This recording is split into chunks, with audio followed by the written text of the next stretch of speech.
या देवी सर्वभूतेषु बुद्धिरूपेण संस्थिता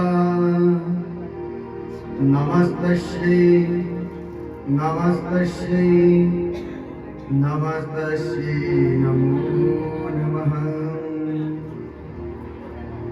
बोलिए भगवती मैया की जय हो। सत्य सनातन वैदिक धर्म की जय हो। सब संतन की जय हो। सब भक्तन की जय हो। परम मंगलमय अकारण करुणामयी माँ जगदम्बा पराम्बा भगवती आदिशक्ति माँ कालिका, जिनकी असीम अनुकंपा से बहुत कृपा प्रसाद से आज माता भगवती के पवित्र प्रांगण में श्रीमद् देवी भागवत कथा सुनने का सौभाग्य हम सबको प्राप्त हुआ है। भवरोग की व्यथा को दूर करने वाली माता भगवती की कथा है और विगत कामदा एकादशी से इस कथा का प्रारंभ हुआ। कथा का आज द्वितीय दिवस है। थोड़ा सा आज विलंब हो गया। विलंब के पीछे भी कारण है। जब आपने देखा होगा बड़े बड़े क्रिकेट मैच होते हैं, हमारे प्रशांत भैया जो संगीत में है एक सुंदर बात कहते हैं, जैसे क्रिकेट के लिए ग्राउंड उसी प्रकार कथा के लिए साउंड में। तो थोड़ा सा उन व्यवस्थाओं को करने में समय लग गया, तो तब आज विलंब रहा। पर जो भी हो, माता भगवती की कृपा है तो कृपा से कथा का श्रवण कर रहे हैं। और यहीं पर धैर्य की परीक्षा होती है, सभी के धैर्य की। अगर एक उदाहरण से समझिए, अगर फ्री में राशन बट रहा हो तो हम लोग 2 घंटे लाइन में लग जाते हैं अपनी बारी के लिए, तो आप तो आधा घंटा आपको इंतजार करना पड़ा, आधा पौन घंटा। परंतु कल से आपको ऐसा कोई विक्षेप नहीं मिलेगा, बड़े आनंद से आप कथा का श्रवण करेंगे। तो विगत दिन हम सभी ने देवी भागवत के महात्मा का श्रवण किया। सृष्टो या सर्वरूपा जगदमन विधो पालनी या चरोत्री, जो माता भगवती ब्रह्मा के रूप में सृजन करती है, नारायण के रूप में पालन करती है और रुद्र के रूप में संहार करती है, ऐसी है माता भगवती। जिन देवी भागवत की कथा सुन के वसुदेव जी को भगवान कृष्ण की प्राप्ति हुई, सुद्युम्न के श्राप से उसकी मुक्ति हुई, अनेक प्रकार की हमने कथाएं सुनी। आज कथा का द्वितीय दिवस और कथा में प्रवेश करने से पहले एक बार माता जगदम्बा के कुछ नामों का हम लोग कीर्तन करेंगे, उसके बाद कथा में प्रवेश करेंगे। जय अम्बे जगदम्बे माता, जय अम्बे जगदम्बे माँ, जय अम्बे जगदम्बे माता, जय अम्बे जगदम्बे माता, जय अम्बे जगदम्बे माता, जय अम्बे जगदम्बे माँ, जय अम्बे जगदम्बे माता, जय अम्बे जगदम्बे माँ, जय अम्बे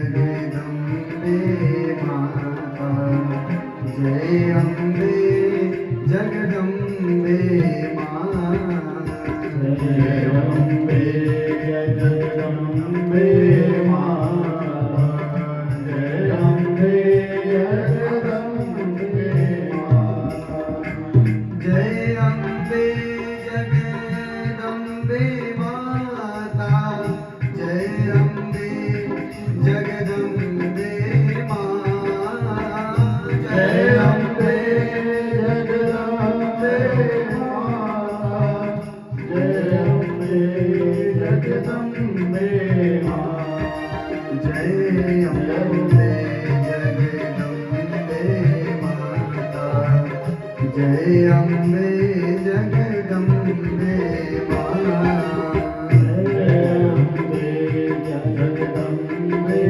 माँ, जय अम्बे जगदम्बे माँ।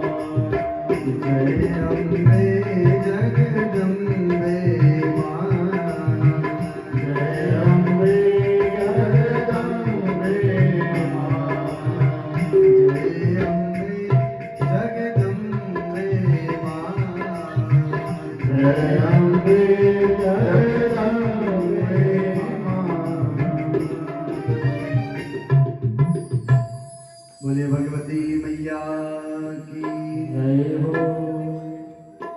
हम लोग जो कीर्तन करते हैं कथा से पहले, उसका एक ही उद्देश्य है, ताकि जो मन इधर उधर भटका हुआ है, जिस मन में विक्षेप है, वो मन स्थिर हो जाए। इसी के लिए हम लोग कीर्तन करते हैं।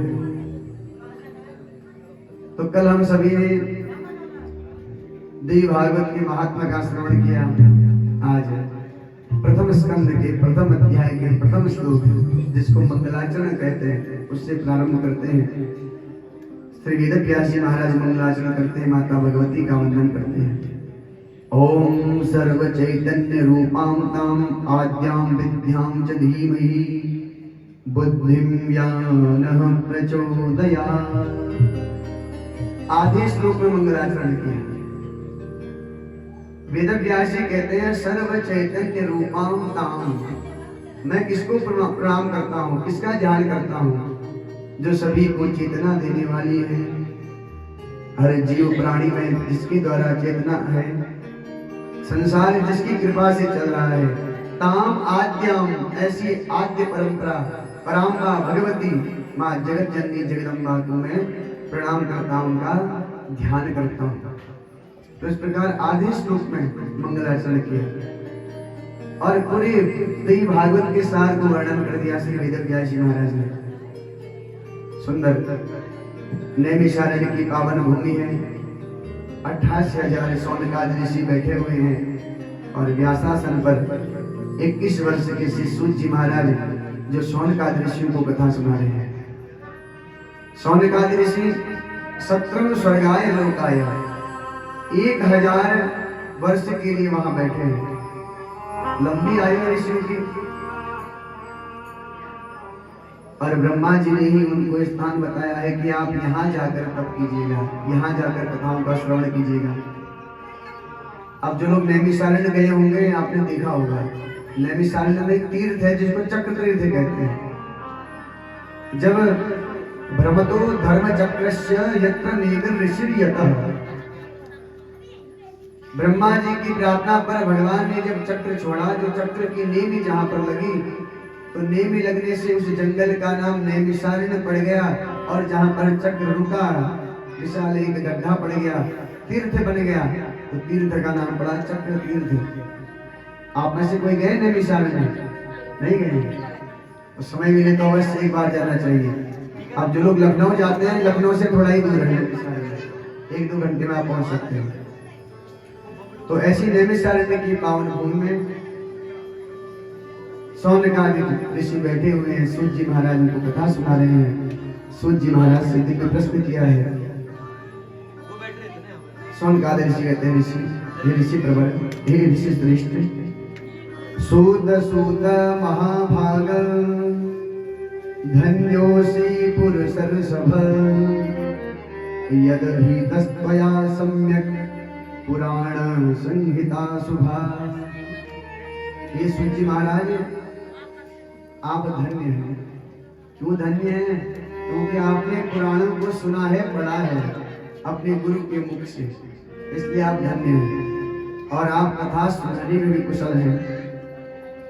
आज अस्माकं पुण्य योगेन प्राप्तस्त्वं क्षेत्रमुत्तमम्। आज हमारे अनेक जन्मों के पुण्य उदय हुए हैं, जो आप जैसे ऋषि हमको मिले हैं।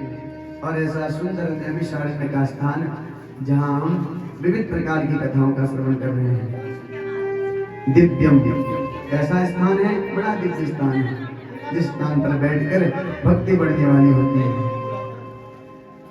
इस प्रकार दिव्य प्रेम भाव से सूत जी महाराज की वंदना की।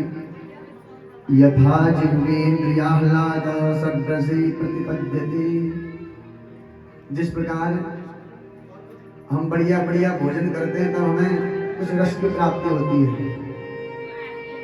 षड्रसई 6 प्रकार के रस होते हैं महाराज। मीठा है, कड़वा है, तीखा है, कसैला है, तो षड्रस है। विशेष आप लोगों के लिए आग्रह, आप लोग शांति बनाए रखें, तभी कथा में आनंद आएगा। और हमारे तिलक वाले पंडित जी एक किनारे पे, उनसे आप तिलक लगाएं, ताकि आपको भी विक्षेप न हो, जो कथा सुने उनको भी विक्षेप न हो। व्यवस्थाएं जब सुचारू होती हैं, जिम्मेदारियां जब व्यवस्थित होती हैं तो उसमें आनंद भी आता है।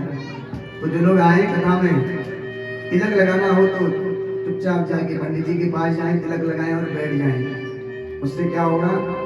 विघ्न नहीं होगा, कथा में विक्षेप नहीं होगा, क्योंकि विक्षेप होगा तो सभी का ध्यान उधर जाएगा और सबका जाएगा तो हमारा भी जाएगा। अब सब उधर देखेंगे तो हमको भी देखना पड़ेगा क्या हो रहा है, क्या बात है। बोलो राधे राधे।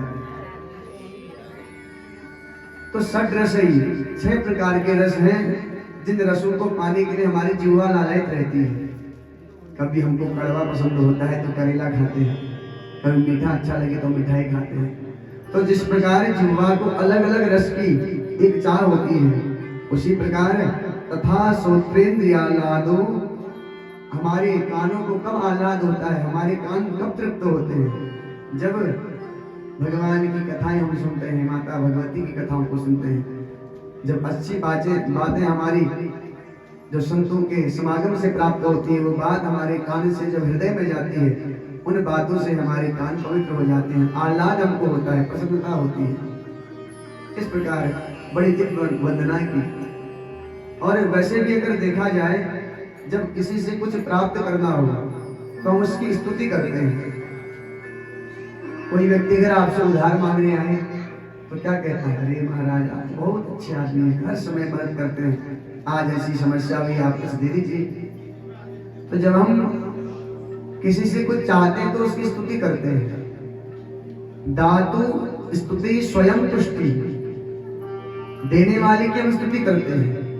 तो उसी प्रकार कथा सुनाने वाले हैं श्री शिव जी महाराज, सुनने वाले हैं शौनक जी। तो शौनक जी वंदना करते हैं, महाराज आप जैसा तो कोई नहीं है, आप जब कथाओं का श्रवण कराते हैं तो हमारे कान पवित्र हो जाते हैं। इसलिए शास्त्राण्यपि विचित्राणि जल्पवादहि केवलम, अनेक प्रकार के शास्त्र हैं, अनेक प्रकार की बातें हैं, पर उन बातों में से सार तत्व कैसे पता चले? ऐसा कौन सा सार है जिसको ग्रहण करने से हमारा हृदय पवित्र हो जाए? इस प्रकार की जब प्रार्थना की तो सूर्य जी महाराज उत्तर देते, ऋषियों सात्विकम तत्प्रवेदोक्तम, सबसे उत्तम अगर सुनने योग्य है तो वेद और पुराण है। भगवान की दिव्य कथाएं जो सुनने के योग्य है। 3 प्रकार का श्रवण है, सात्विक, राजस और तामस। सात्विक बातों का हम श्रवण करेंगे तो भक्ति बढ़ेगी, राजसिक बातों का श्रवण करेंगे तो रजोगुण बढ़ेगा, और तामसिक बातों का श्रवण करेंगे तो क्रोध बढ़ेगा, काम बढ़ेगा, लोभ बढ़ेगा, ईर्ष्या बढ़ेगी। तो 3 प्रकार का श्रवण है, उनमें से वेदोक्तम सात्विकम, जो वेद है ये सात्विक है, और उन्हीं वेदों का रस पुराणों के माध्यम से, श्रीमद् देवी भागवत के माध्यम से हम लोग श्रवण कर रहे हैं, क्योंकि वेदों का ही सार है। तो कह रहे तत्र भागवतम पुण्यम पंचमम वेद संहितम, उन्हीं सात्विक ग्रंथों में 5वें वेद के समान श्रीमद् देवी भागवत, जिसकी कथा सुनने मात्र से हर प्रकार की व्यथा दूर हो जाती है। किस प्रकार से?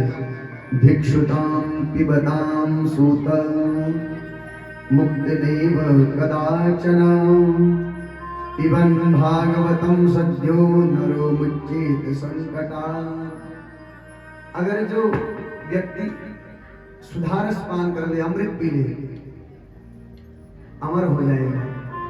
कैसा अमर? मृत्यु तो होगी पर उसमें समय लगता है। जो अमृत पीते देवता, उनकी आयु थोड़ा ज्यादा होती है। जब हमारा 1 वर्ष व्यतीत होता है तब उनका 1 दिन व्यतीत होता है, ऐसी उनकी आयु है। तो वो देवता भी सुधारस पीने वाले, छेड़े पुण्य मर्त्यलोके विशंति, पुण्य खत्म होते ही संसार में उनको आना पड़ता है। पर देवी भागवत की महिमा, इसकी कथा सुनने मात्र से आने जाने का चक्कर समाप्त हो जाता है। पुनरपि जननम पुनरपि मरणम पुनरपि जननी जठरे शयनम, बार बार जन्म लेना, बार बार मृत्यु को प्राप्त करना, सारे बंधन से वो जीव मुक्त हो जाता है। अतः सर्वरसोपेतं पुण्यं भागवतं वद। तो सौनकादि ऋषि प्रार्थना करते, महाराज अगर भागवत सुनने से इतना पुण्य मिलता है, देवी भागवत की महिमा सुनने से इतना पुण्य मिलता है, तो आज हम देवी भागवत की कथा सुनना चाहते हैं, इसलिए आप प्रेम से हमको देवी भागवत की कथा को श्रवण कराइए। तो जिस प्रकार प्रेम पूर्वक देवी भागवत की कथा सौनकादि ऋषि श्रवण करते हैं, हम भी प्रेम पूर्वक कथा का श्रवण करें। सबसे पहले सूत जी महाराज माता भगवती का वंदन करते हैं, उनके चरणों में ध्यान करते हैं, उनकी महिमा का वर्णन करते हैं और पुराण के 5 लक्षणों को बताते हैं कि पुराण कहते किसको हैं। आपको पता होना चाहिए, आप भागवत पुराण की कथा सुन रहे हैं तो पुराण कहते किसको हैं। सर्गस्य प्रतिसर्गस्य वंशो मनवंतराणि च वंशानुचरितं चैव पुराणं पंचलक्षणम्। 5 चीजें जिसमें हो उसे पुराण कहा जाता है। सर्गस्य, सर्ग कहते हैं सृष्टि की उत्पत्ति, जहां पर सृष्टि की उत्पत्ति की कथा हो। प्रतिसर्गस्य, जहां पर सृष्टि के विनाश की कथा हो। वंश, जहां पर वंश परंपराओं के बारे में हो, सूर्यवंश, संतवंश। मनवंतराणि च, जहां पर 14 मनवंतरों की कथा हो। वंशानुचरितं चैव, और सूर्यवंश चंद्रवंश के जो अंदर राजा हुए उनका जहां चरित्र हो उसे ही पुराण कहा जाता है। पुराणम पंचलक्षण, ये 5 चीजें होनी चाहिए। तो ऐसा 5 लक्षणों से युक्त श्रीमद् भागवती पुराण है, जिसको सुनने मात्र से अनेक प्रकार के कलमश हमारे दूर होते हैं। सूत जी महाराज कहते हैं, ऋषियों अगर पुराणों की संख्या अगर गिनी जाए तो मुख्य 18 पुराण है। कौन कौन से? मद्वयम भद्वयम चैव ब्रत्रयम व चतुष्टयम अनापलिंगकूष्कानि पुराणानि पृथक पृथक। मद्वयम, मौ नाम से 2 पुराण, मत्स्य पुराण, मार्कंडेय पुराण। भद्वयम, भौ से 2, भविष्य पुराण, भागवत पुराण। ब्रत्रयम, व्रौ से 3, ब्रह्म पुराण, ब्रह्म वैवर्त पुराण, ब्रह्मांड पुराण। व चतुष्टयम, वो से 4, वराह पुराण, विष्णु पुराण, वामन पुराण, वायु पुराण। ये वो चतुष्टयम। अनाप, औ से अग्नि पुराण, 9 से नारद पुराण, पौ से पद्म पुराण, लिंग पुराण, गरुड़ पुराण और स्कंद पुराण। कितने हो गए? 18। तो ये 18 पुराण हैं, जिनमें से आज हम देवी भागवत की कथा श्रवण कर रहे हैं। जिस देवी भागवत में 18,000 श्लोक हैं, 12 स्कंद हैं। तो सूत जी महाराज कहते हैं, आज मैं आपको दिव्य देवी भागवत की कथा सुनाता हूँ। जब भगवान नारायण व्यास रूप में अवतार लेते हैं, तब पुराणों का निर्माण करते हैं और अलग अलग द्वापर में उनके अवतार होते हैं। हर द्वापर में उनका जन्म होता है, अलग अलग नामों से जाने जाते हैं। वही भगवान नारायण इस 28वें द्वापर में वेद व्यास कृष्ण द्वैपायन वेद व्यास रूप में उनका अवतार हुआ। वेद के 4 विभाग किए तो नाम पड़ गया वेद व्यास। यमुना के कृष्ण द्वीप पे जन्म हुआ तो नाम पड़ गया कृष्ण द्वैपायन। जन्म की कथा आती व्यास जी की। तो इस प्रकार व्यास जी महाराज ने पुराण की रचना की। स्त्री सूत्र द्विजबंधु नाम त्रयीन स्तुति गोचर, क्योंकि वेदों को पढ़ने की सामर्थ्य हर किसी की नहीं है। वेद का अर्थ हर कोई नहीं कर सकता, परंतु जब पुराणों की हम कथा सुनते हैं, उन्हीं वेदों के सार को संक्षेप में बड़े ही सरल तरीके से पुराणों में बताया जाता है। इसलिए पुराण सुनने का अधिकार हर किसी का है। तो इस प्रकार पुराण की बड़ी महिमा गाई। सौनक जी महाराज प्रश्न करते हैं, हे ऋषिवर, सौम्य व्यासाय भार्यायां कश्याम जातः सुतः सुखः। कि व्यास जी महाराज ने किससे विवाह किया और सुखदेव जी का कब जन्म हुआ और किस प्रकार देवी भागवत की कथा से सुखदेव जी महाराज ने श्रवण किया। देखिए, श्रीमद् भागवत की कथा भी व्यास जी ने सुखदेव जी को सुनाई और श्रीमद् भागवत और देवी भागवत के मुख्य जो श्रोता हैं वो सुखदेव जी महाराज हैं। बोले राधे राधे। हमारी जो माताएं इस तरफ बैठी हैं बाईं और हमारे, आप बातें न करें। क्योंकि वार्तालाप करेंगे तो सभी का विक्षेप होगा, हमारा भी होगा, क्योंकि हमारे कान में भी शब्द पढ़ेंगे तो हमको सुनाने में आनंद नहीं आएगा। सुनाने में आनंद कब आता है? जब श्रोता ध्यान से कथा सुनते हैं। जब आपका ध्यान होगा मंच की तरफ तो हमारा भी बड़ा ध्यान से कथा सुनाने में मन लगता है, प्रसंगों का विस्तार होता है, बड़ा आनंद आता है। तो सभी से हमारी प्रार्थना है कि आप जितनी शांति बनाएंगे उतना आपको आनंद आएगा, हमको भी आनंद आएगा, क्योंकि इतना दिव्य आयोजन जोशी जी ने करवाया है और माता के दरबार में आयोजन हो रहा है। तो जितना प्रेम से श्रवण करें, जितना शांतिपूर्वक श्रवण करें।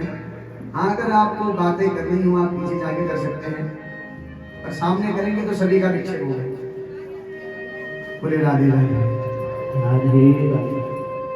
तो इस प्रकार सूर्य जी महाराज से प्रश्न किया स्वर्ण का ऋषियों ने। तो व्यास जी का चरित्र सुनाने लगे। पुरा सरस्वत्या तीरे व्यास सत्यवती सुत आश्रमे कलरिंगो तु दृष्ट्वा विस्मयमागता।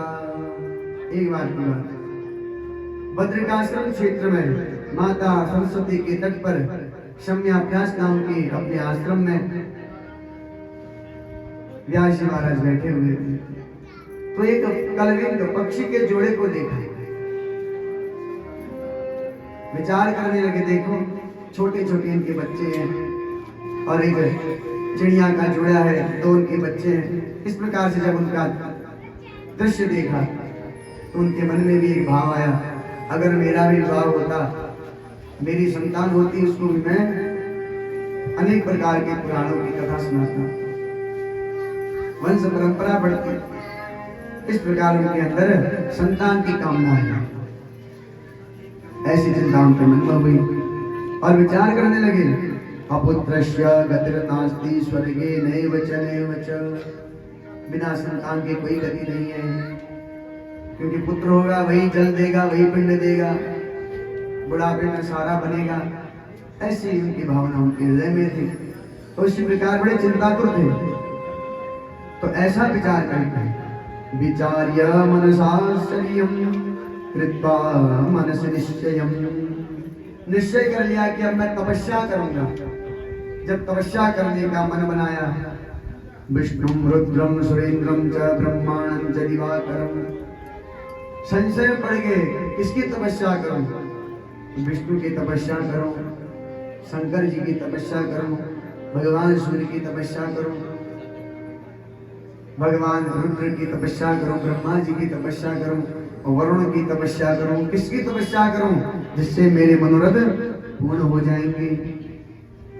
इस प्रकार से बड़े चिंता में अपने आश्रम में बैठे हुए थे। तो उसी समय भगवान के नामों का उच्चारण करते हुए नारायण नारायण कहते हुए श्री नारद जी महाराज वहां पहुंचे। चिंता करोपि कस्मात्म दैपायन वदस्यमि। नारद जी कहते हैं, दैपायन वेदव्यास जी आप बड़े चिंतातुर हैं, इतने ज्ञानी आप हैं, वेदों के आपने विभाग कर दिए और आप बड़ी चिंता में पड़े हैं। आप जैसे ज्ञानी की चिंता करना अच्छी बात नहीं है। आप चिंता का कारण बताइए। जब कारण पूछा तो कहा, नारद जी अपुत्रस्य गतिर्नास्ति, बिना संतान वाले गृहस्थी की कोई गति नहीं होती, इसलिए घर में संतान अवश्य होनी चाहिए। तो इस प्रकार जब नारद जी से कहा, नारद जी कहते हैं, चिंता मत करो, आप चिंता मत कीजिए। व्यास जी कहते चिंता क्यों न करें, हम चाहते हैं कि हमारे पुत्र हो, उस ज्ञान का हम विस्तार करें, आगे तक पहुंचाएं सभी तक। मैं किसकी आराधना करूं, किसको पूजूं? तपसा तोषयामद्य कम देवम वांछितार्थम, किस देवता को प्रसन्न करके अपनी मन की इच्छा को पूर्ण करूं। इस प्रकार जब प्रश्न किया तो नारद जी ने संशय को दूर किया। पाराशर्य महाभाग तत्त्वं पृच्छसि मामिह, तमेवार्थं पुरा पृष्ट पित्रा मे मधुसूदन। नारद जी कहते, व्यास जी एक बार इसी प्रकार की इच्छा संशय में मेरे पिता ब्रह्मा ही पड़ गए थे, तो उन्होंने भगवान नारायण से प्रश्न किया, देव देव जगन्नाथ भूत भव्य भवत् प्रभो, तपः चरसि कस्मात् ध्यायसि जनार्दन। हे जनार्दन, हे देवदेव, हे परमेश्वर, हे नारायण, आज मेरे अंदर एक शंका का जन्म हुआ है। ब्रह्मा जी कहते हैं नारायण आप कम ध्यान किसका ध्यान करते हैं? आप हर समय नेत्र बंद रखते हैं और नेत्र बंद करके आपके ध्यान में लगे रहते हैं। मैं आपका ध्यान करता हूं, आप किसका ध्यान करते हैं? जो आप नेत्र बंद करते हैं इसके पीछे का कारण क्या है? इस प्रकार जब प्रश्न किया तो भगवान नारायण कहते हैं ब्रह्मा जी, जगत संजनतो शक्ति परितिष्ठति राजसी।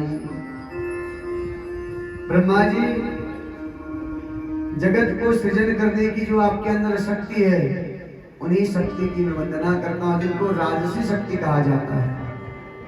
भगवान शंकर में जिनकी तामसी शक्ति है, जिस शक्ति के कारण संहार कर देते हैं शंकर जी, उनका मैं वंदन करता हूं। और जिस शक्ति के कारण मैं सृष्टि का पालन करता हूं, सात्विक शक्ति से, उन शक्ति का मैं ध्यान करता हूं, उन्हीं का मैं चिंतन करता हूं। और जब एक बार दो दैत्यों ने बड़ा आतंक मचाया था, आपको भी जब दुख दिया था मधु और कैटव नाम की, तब उन्हीं माता भगवती पराम्बा ने हमारी रक्षा की। इस प्रकार उत्तर देने लगे। इसलिए ब्रह्मा जी, तस्मान माहम स्वतंत्रोपी। आपको लगता है कि आपका जन्म मेरे नाभि कमल से हुआ है, ठीक बात है, पर मैं भी उस पराम्बा भगवती जगत जननी जगदम्बा की उपासना करता हूँ, उन्हीं का ध्यान करता हूँ। इसलिए आप भी माता भगवती का ध्यान करें और अपने मन को माता भगवती के चरणों में लगाएं। उन्हीं की कृपा से वेदों को मैंने प्राप्त किया है, त्रियो अवतार लिया। इस प्रकार से ब्रह्मा जी के संशय को भगवान नारायण ने दूर किया।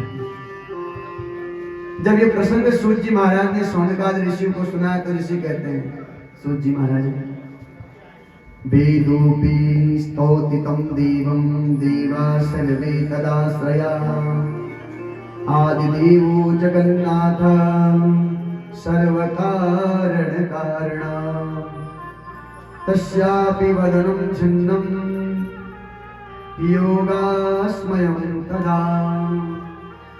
आज हमारे अंदर विस्मय हो गया। ऋषि कह रहे हैं, सूजी महाराज, ऐसा क्या होगा, संसार का पालन करने वाले भगवान नारायण को हयग्रीव अवतार देना पड़ा, उनका शिरोच्छेदन हो गया।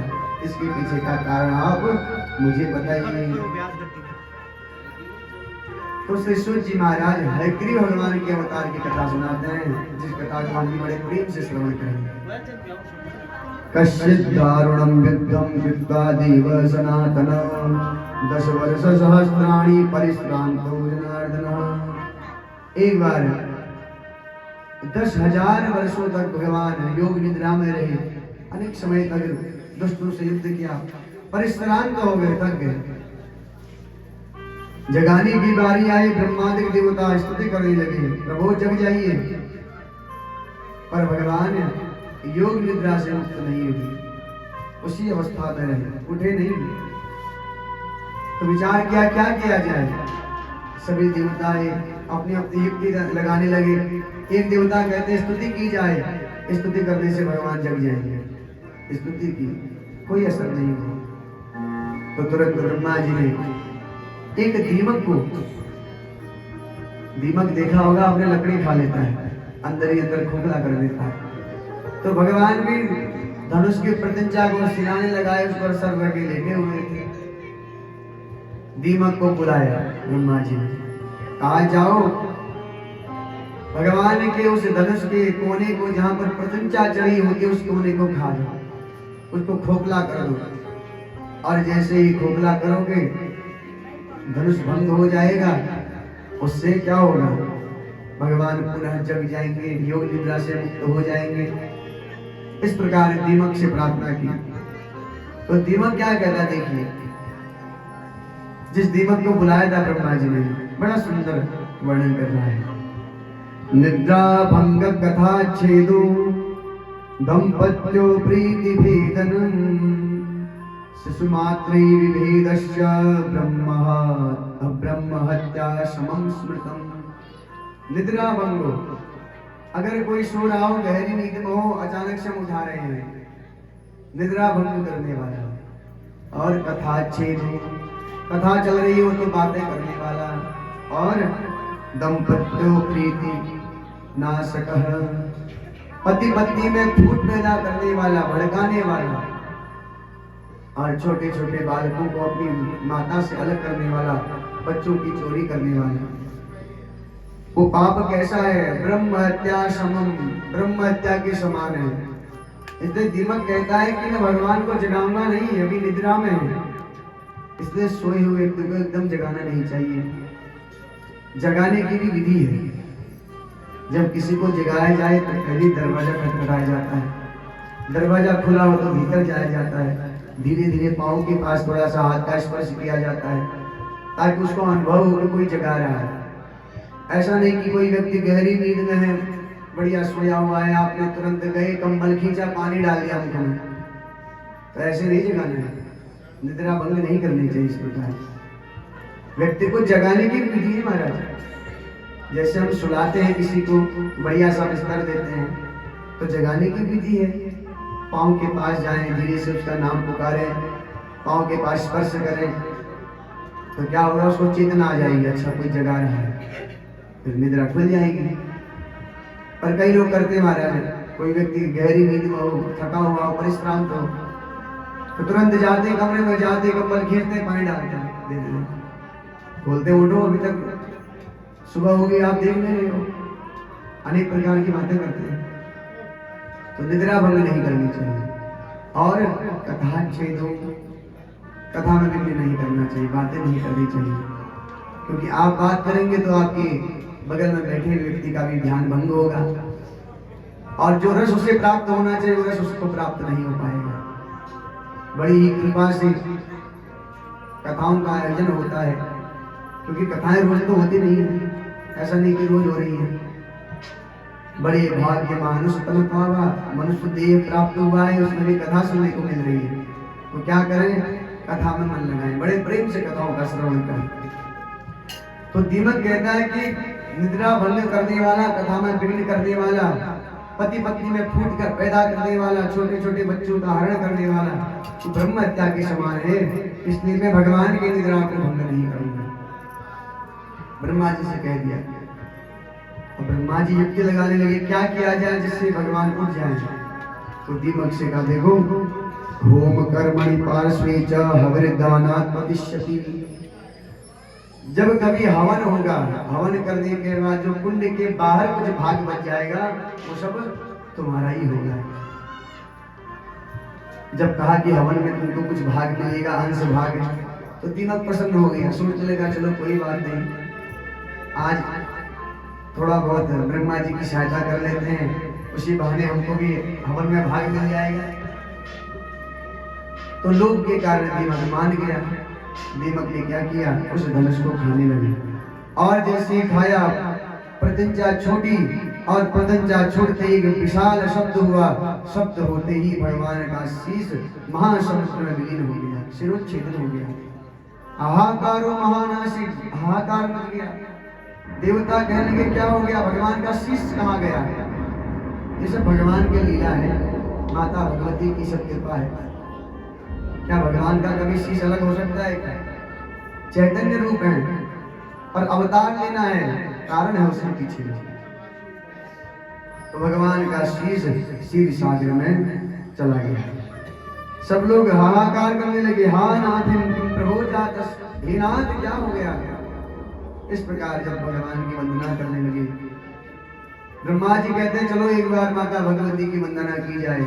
आज वहीं माता भगवती की कृपा से भगवान नारायण पुनः हमारे सामने प्रत्यक्ष रूप से हो सकते हैं। इस प्रकार सभी लोग माता भगवती की वंदना करने लगे। नमो देवी महामाई विश्वोत्पत्ति करे शिवे, निर्गुणे सर्वभूतेषु मातः शंकर कामदे। ये माता भगवती विश्वोत्पत्ति करे शिवे, आप विश्व की उत्पत्ति करने वाली हैं, पालन करने वाली है, श्रृंगार करने वाली है। आज हम देवताओं पर बड़ा कष्ट हो गया है और उस कष्ट से आप हमको बचा सकती हैं। और कहने लगे देवता, आज हम अपने मन को, अपने तन को आपके चरणों में लगाते हैं। और भक्त का भी यही भाव होता है, जब मैया के दर पर भक्त जाता है, मैया से ही प्रार्थना करता है भक्त कि ये मैया, आज आपके भवन में अपने मन को लेके मैं आया हूं, क्योंकि तन को लेके तो हम जा सकते हैं, आप भी आए हैं अपने अपने तन को लेके, पर मन हर किसी का नहीं आता। अब कोई किसी का मन होगा कि घर जाके ये काम करना है, किसी का मन होगा गुरबाज धारे छन की होल झाड़ को जो, हर किसी का अपना अपना मन होता है। किसी का मन होगा कि भोजन में आज क्या बना होगा, देखने भी नहीं गई एक बार।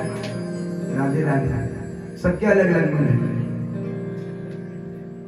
तो भक्त क्या कहते हैं, मैया हम अपने मन को लेके आपके दर पे आए हैं। तो आइए आप सभी भी प्रार्थना कीजिए हमारे साथ मिलके कि हम अपने मन को लेके माता के भवन में आए हैं। तो मन लेके आया माता रानी के भवन में, मन लेके आया माता रानी के भवन में, भवन में मन लेके आया माता रानी के गाने बजाते थे भाव से। भवन में लेके आया माता रानी के भवन में, बड़ा सुख पाया, बड़ा सुख पाया माता रानी के भवन में,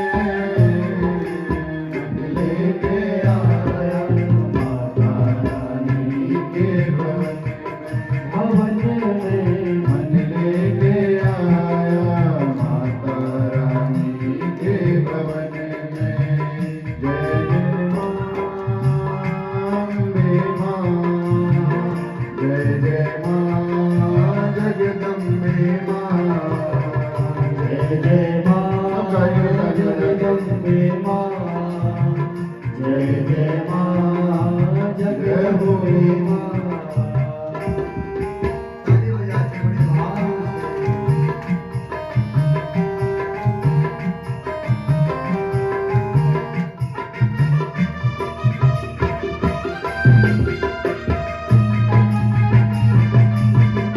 भाव से।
कालिका मैया की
बोलिए जगदम्बा मैया की जय हो कालिका मैया की जय हो। तो सभी देवताओं ने मिलकर माता भगवती की दिव्य स्तुति की।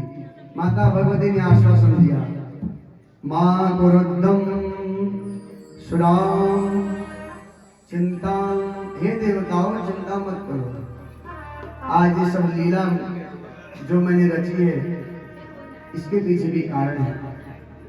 एक बार की बात, माता लक्ष्मी को देखकर भगवान मुस्कुराने लगे, थोड़ा हंसी आ गई। अब माता लक्ष्मी को लगा कि भगवान मेरा तिरस्कार कर रहे हैं और हल्की सी वाणी में उपांशु शब्द में माता लक्ष्मी कहती है, जिस मुख से मेरा तिरस्कार किया वो शीश अलग हो जाए। और इधर एक दैत्य है, पुरा दैत्यो महाबाहुर हयग्रीवो इति श्रुतः। हयग्रीव नाम का दैत्य है ब्रह्मा जी का तप करके वेदों को ले लिया, अपने पास रख लिया, सारा ज्ञान लुप्त कर दिया। आज उसी दैत्य का वध करने के लिए भगवान का शिरोच्छेद हुआ है। उसी समय भगवान के शीश पर हय एक अश्व का शीश जोड़ा तो भगवान का हयग्रीव अवतार हुआ। बोले हयग्रीव भगवान की। इस प्रकार हयग्रीव भगवान के अवतार की कथा श्रवण कराई। भगवान ने अवतार लिया, हयग्रीव नाम के ही दैत्य का वध किया, क्योंकि जो हयग्रीव नाम का दैत्य था उसने वरदान मांगा था, अगर मेरी मृत्यु हो तो किससे हो? जैसा मैं हूं वैसा ही दिखने वाला कोई अगर व्यक्ति हो, उसी के द्वारा मेरी मृत्यु हो। उसको लगता था कि मेरे जैसा कोई नहीं है, क्योंकि गर्दन से ऊपर घोड़े के समान दिखने वाला, गर्दन के नीचे मनुष्य के समान, ऐसा विचित्र सा उसका स्वरूप था। तो भगवान ने आज हयग्रीव अवतार दिया और उस दुष्ट का गोविंदाय नमो नमः, इस प्रकार उसका वध। सौंदर्य प्रश्न करते महाराज, सौम्य तया प्रोक्तम शौर्ययुद्धम महार्णवे मधुकैटवयो सार्धम पंचवर्ष सहस्रकम। हे सूर्य महाराज, आपने हमको बताया था कि मधुकैटव नाम के दैत्य 5000 वर्षों तक भगवान नारायण से क्षीर सागर में युद्ध करते रहे। तो किस प्रकार भगवान नारायण ने उनका वध किया, इस कथा को हम सुनना चाहते हैं।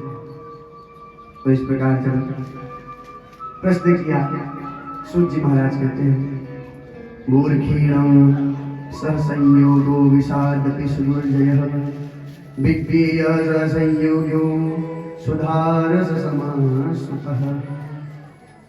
अगर हमारा संयोग किसी मूर्ख व्यक्ति से हो जाए तो किसके समान है? विष के समान है।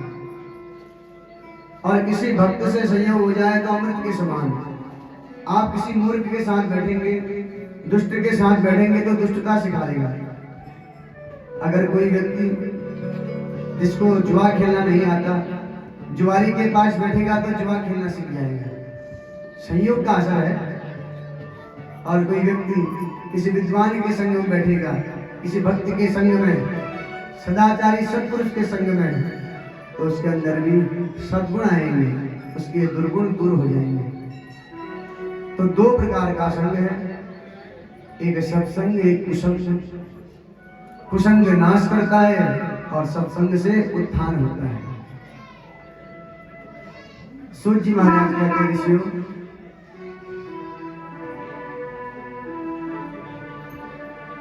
आप अनेक प्रकार की कथाओं का श्रवण कराते हैं, अनेक प्रकार की लीलाएं माता भगवती ने की हैं। श्रवण के बहुत सारे भेद हैं। कोई लोग सात्विक श्रवण करते हैं, कोई राजसिक, कोई तामसिक। जैसे जहां पर भगवान की कथा हो उसको सात्विक श्रवण कहा जाता है, और कहीं पर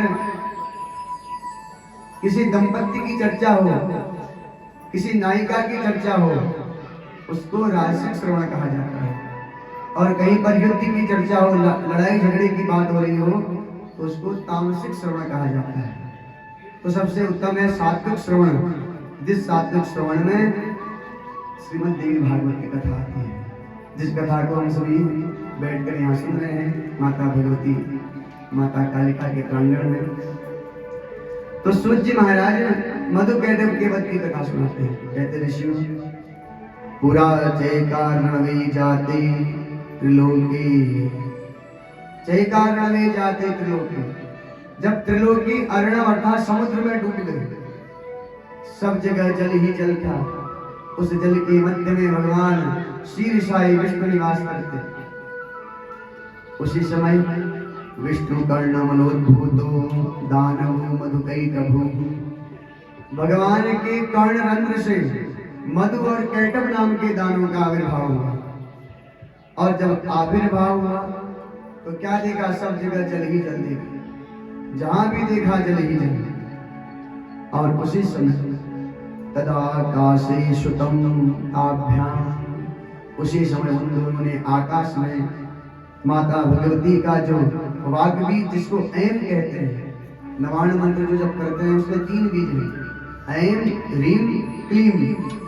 तो ऐम भी सुनाई दिया तो दोनों ने उसी बीज मंत्र का जप किया और जप के प्रभाव से माता भगवती प्रसन्न हुई, क्योंकि माता भगवती का ही मंत्र है। कावरम रोही, वरदान मांगो। तो मधु कैटव कहते मैया अगर वरदान देना ही है तो ऐसा वरदान दीजिए हम अपनी इच्छा से हमारी मृत्यु हो, जब हम चाहें हमारी मृत्यु हो, जिस उपाय को हम बताएं उसी उपाय से हमारी मृत्यु हो, इस प्रकार का वरदान आप हमको दीजिए। इस प्रकार जब तपस्या की वरदान मिल गया, मतवाले हो गए वरदान के नशे में। और जब किसी को वरदान मिल जाता है, बड़ा पद मिल जाता है, तो बड़ा अभिमान उसके अंदर आ जाता है। अभिमान आ गया कि हमको कोई जीत नहीं सकता, तो चारों तरफ जल ही जल, किससे युद्ध करें? तो क्या देखा, उसी जल के बीच से एक नाल, कमल नाल जा रही है और कमल नाल के ऊपर कमल के बीच में ब्रह्मा जी का आसन है। उस ब्रह्मासन पर ब्रह्मा जी विराजे हुए हैं, चतुर्मुखो ब्रह्मा, 4 मुख के ब्रह्मा जी। तो मधु कैटव गए, तो दोनों दैत्य गए और कहा तुम कौन हो? ब्रह्मा जी कहते हैं तुम कौन हो? मधु कैटव कहते हैं हम तो इस संसार को चलाने वाले हैं और संसार की हर वस्तु पर हमारा अधिकार है। वीर भोग्यामिनम स्नानम, ये स्थान वीर भोग्य, अगर वीर व्यक्ति है तो कहीं भी रह सकता है। हम वीर हैं, इस स्थान को जीत लेंगे, तुम्हें यहाँ से भगाएंगे, इसलिए इस स्थान को छोड़ के तुम चले जाओ। ब्रह्मा जी से कहा। अब ब्रह्मा जी विचार करने लगे, न जाने हम बलम नूनम, मैं इनके बल को नहीं जानता कितने बलवान हैं, और जब पता नहीं हो कि सामने वाला कितना बलवान है तो सीधे युद्ध नहीं करना चाहिए, पहले परख लेना चाहिए कि बलवान है कि नहीं है। ब्रह्मा जी तो सबसे पहले कमल नाल के माध्यम से भगवान नारायण के पास गए और भगवान नारायण के पास जाके उनकी वंदना करने लगे। प्रभु हे दीनानाथ, दीनानाथ हरे विष्णु वामनो तिष्ठ माधव। हे वामन, हे दीनानाथ, हे माधव, हे जगदीश्वर, जगिए, आज 2 दैत्य मुझे मारना चाहते हैं। अब ब्रह्मा जी स्तुति कर रहे हैं, भगवान योग निद्रा में है। अब ब्रह्मा जी ने विचार किया क्या किया जाए, कैसे जगाया जाए, तो हाथ जोड़कर माता भगवती की वंदना की। देवी त्वमश्च जगत किल कारणम ही, हे माता भगवती आप इस संसार को चलाने वाली हैं। जातम मया सकल वेद वचोभिरम्भ, हे माता भगवती जो मेरे अंदर वेदों का ज्ञान है आपकी कृपा से हमको प्राप्त हुआ है, पर आज निद्रा वशेच, निद्रा के वशीभूत हो गए हैं भगवान नारायण। आप योग निद्रा की स्वरूपा है, आप ही भगवान को जगा सकती हैं। इस प्रकार माता योग निद्रा माता भगवती की दिव्य वंदना की, और जब वंदना की तो माता योग निद्रा ने भगवान नारायण को तुरंत जगा दिया। नेत्र खुले भगवान नारायण के, तो क्या देखा, ब्रह्मा जी थर-थर कांप रहे हैं, हाथ जोड़े हुए, प्रभु त्राहिमाम, रक्षा कीजिए। भगवान बोले किससे रक्षा करें? प्रभु मेरे पीछे 2 दैत्य पड़े हैं जिनकी उत्पत्ति आपसे हुई है, जिनका नाम मधु और कैटव है, और मुझे मारना चाहते हैं, मेरे स्थान को कब्जा करना चाहते हैं, उस पर बैठना चाहते हैं, और आपने मुझे वो स्थान दिया है, इसलिए आप ही मेरी अब रक्षा कीजिए। इस प्रकार जब स्तुति की, भगवान कहते चिंता मत करो, सांत्वना दी ब्रह्मा जी को, युद्ध करने लगे मधु कैटव से। अब मधु कैटव वो तो वरदान था,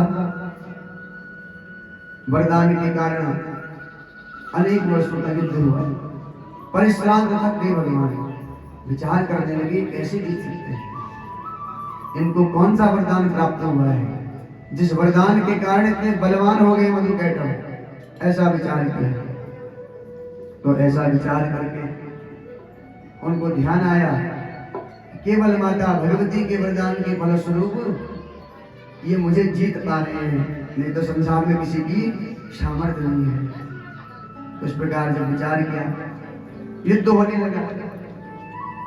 मधुकैटभ कहते हैं देखो, अगर तुम मुझे हमें जीत नहीं सकते तो हमसे कुछ मांग लो। भगवान कहते हैं हम नारायण हैं, तुम हमसे कुछ मांगो। तो मधुकैटभ दैत्य कहते हैं अगर तुम भगवान हो, नारायण हो, हमको कुछ देने में समर्थ हो तो हमको जीत के दिखाओ। इस प्रकार मधुकैटभ ने कहा। अब प्रभु ने युक्ति लगाई। प्रभु कहते हैं देखो, अब तुम तो बड़े बलवान हो, तुम बताओ तुम्हारी मृत्यु कैसे होगी। तो मधुकैटभ कहते हैं देखो, ऐसा है जहां पर कोई स्थान न हो, जहां पर भूमि न हो, हर जगह जल ही जल है, कहीं भी भूमि नहीं है। इसलिए हम चाहते हैं आप हमें सूखे स्थान पर मृत्यु को प्रदान करें। ऐसा विचार किया मधुकैटभ ने। सोचा कि हर जगह जल ही जल है, कहां पर सूखा स्थान है जहां पर हमारी मृत्यु हो सकती है। बड़ी युक्ति लगाई। भगवान ने कहा ठीक है, तुम्हारे लिए कुछ व्यवस्था करेंगे। थोड़ी देर युद्ध किया और तुरंत भगवान ने विराट रूप धारण किया, जंघा का विस्तार किया और दोनों दैत्यों को अपनी जंघा पर रखा, जांग पर, और क्षुरांत चक्रेण अपने सुदर्शन चक्र से दोनों के शीश को धड़ से अलग कर दिया और दोनों का गोविंदाय नमो नमः हो गया। बोले भक्तवत्सल भगवान की। मधु और कैटभ के मीद से समुद्र के पास जब भूमि का निर्माण हुआ, उस भूमि को मेदिनी कहा जाता है। संस्कृत में धरा भी कहते हैं, वसुंधरा भी कहते हैं, पृथ्वी भी कहते हैं, भूमि भी कहते हैं, और एक शब्द है मेदिनी। तो पूरी पृथ्वी पर जब जल ही जल था, जब दोनों का अंत हुआ तो उनके शरीर से मेद निकला, वो मेद सूख गया। उसी के ऊपर पृथ्वी जो जिस पर हम विराजमान हैं, उस भूमि का निर्माण होने लगा, विस्तार होने लगा। इसलिए भूमि को मेदिनी कहा जाता है। दैत्य का वध हो गया, ब्रह्मा जी प्रसन्न हो गए। प्रभु आज आपने हमारी रक्षा कर दी। भगवान कहते हैं मैंने रक्षा नहीं की, माता भगवती ने कृपा करके ऐसी युक्ति मुझे बताई जिस युक्ति के फलस्वरूप मधु और कैटभ का अंत हो गया। बोलिए भगवती मैया की। तो इस प्रकार मधु कैटभ के वध की कथा श्री सूत जी महाराज ने शौनकादि ऋषि को सुनाई। शौनकादि ऋषि प्रश्न करते महाराज, व्यासेने तु जपस्तप्त्वा कथम उत्पादितः सुखः विस्तरं ब्रूहि सव्यक्तं यच्छ्रुतं कृष्णनस्त्वया। हे सूत जी महाराज, एक और प्रश्न हमारे भीतर चल रहा है कि व्यास ने किस देवता की तपस्या की। शिव जी को मनाया कि भगवान नारायण को मनाया, ब्रह्मा जी को मनाया कि वरुण को मनाया, इंद्र को मनाया, किसकी पूजा की और किसकी कृपा से उनको सुखदेव जैसे पुत्र की प्राप्ति हुई। इस प्रकार जब प्रश्न किया तो व्यास जी की तपस्या के बारे में बता रहे हैं श्री सौनक जी महाराज के सूत जी। कहते ऋषियों, मेरु श्रृंगे महारम्ये व्यास सत्यवती सुतः। सुमेरु पर्वत की तलहटी के पास सत्यवती नंदन श्री वेद व्यास जी महाराज तपस्या करने के लिए गए और तपस्चार भयंकर तप किया, और ऐसा तप किया जैसा तप कोई नहीं कर सकता। दुश्चरम तपः, ऐसा तप किया। और उनकी तपस्या को देखकर भूत भावन भोलेनाथ प्रसन्न हो गई। भोलेनाथ ने कहा व्यास जी कुछ मांग लो। तो वेद व्यास जी महाराज हाथ जोड़े खड़े हैं, कहते प्रभु आप आशुतोष हैं, आप तो सब पर कृपा करने वाले हैं, इसलिए हमारे लिए एक ही कामनाएं हैं। अगर आप देना ही चाहते हैं, आप मुझे संतान का वरदान दीजिए, हमारे घर कोई संतान हो जिससे मैं अपने ज्ञान का विस्तार कर सकूं और ये ज्ञान केवल मुझ तक सीमित न रहे। इस प्रकार भोले बाबा से प्रार्थना की। भोले बाबा ने वरदान दिया, कहा व्यास जी आपने बड़ा कठिन तप किया है, इसलिए जाइए आपके घर साक्षात भगवत स्वरूप एक बालक का जन्म होगा जो आपके ज्ञान का विस्तार करेगा, आपके सब संशयों को दूर करेगा, आपकी जो इच्छा है उस इच्छा को पूर्ण करेगा। भोले बाबा तो वरदान देके चले गए। अब व्यास जी महाराज आश्रम में आए, विचार करने लगे। अब वरदान तो मांग लिया कि ऐसा कोई पुत्र हो जो ज्ञान का विस्तार करे, जो मैंने धन कमाया है, ज्ञान रूपी धन, उस ज्ञान को ग्रहण करे, आगे तक पहुंचाए। पर उसके लिए पहले विवाह करना पड़ेगा, उसके बाद तो बालक हो, ऐसा विचार उनके मन में आया। तो सूर्य जी महाराज कहते ऋषियों, उनके मन में असमंजस हुआ। कथम करोम्यहं चात्र दुर्धरम च गृहाश्रमम्। घर आके सोचने लगे मैंने वरदान मांग लिया, अब मैं गृहस्थ जीवन में कैसे जाऊं? बड़ी कठिनाइयां हैं, अनेक कष्ट हैं गृहस्थ जीवन में, कभी कुछ कष्ट कभी कुछ, अनेक प्रकार की समस्याएं लगी रहती हैं। ऐसा कोई गृहस्थ नहीं जो हर समय प्रसन्न रहे, कुछ ना कुछ तो दुख लगा ही रहता है गृहस्थ जीवन में। कभी संसार का दुख, कभी परिवार का, कभी बच्चों का, कभी सास ससुर का, कभी माता पिता का, कुछ ना कुछ दुख लगे रहते हैं। तो व्यास जी महाराज विचार करते हैं कि गृहस्थ जीवन में जाकर मैं कैसे अपने इस विजन को बचाऊंगा, और विचार करने लगे। नारदाच मया पूर्वम सुखमस्ति कथानकम यथोर्वशी वसो राजा पराभूत पुरुरवा।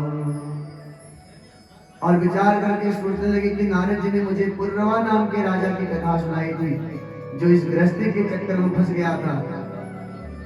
जितना भी तेज था सब तेज क्षीण हो गया, ऐसा विचार किया। तो सोनकाद ऋषि कहते महाराज ये पुरुरवा राजा कौन है जिसका सारा तेज क्षीण हो गया? गृहस्थ जीवन में आने के बाद जिसको सुख की प्राप्ति नहीं हुई, ऐसा राजा कौन था? तो पुरुरवा नाम के राजा की कथा सुनाने लगे श्री सूत जी महाराज। कहते ऋषियों, गुरुस्तु दयिताम भार्या तारा जानी विस्मृता। देवगुरु बृहस्पति की पत्नी तारा का हरण चंद्रमा ने किया। एक पुत्र का जन्म हुआ, नाम पड़ा बुध। एक बार की बात, एक सूर्यवंशी राजकुमार सुद्युम्न अपने मित्रों के साथ, अनुचरों के साथ बढ़िया से घोड़ों में बैठकर वन की यात्रा की। अनेक वनों में गया, पर एक जगह है कुमार वन में, जहां पर माता भगवती पराम्बा भगवती भूत भावन भोले के नाथ के साथ निवास करती थी।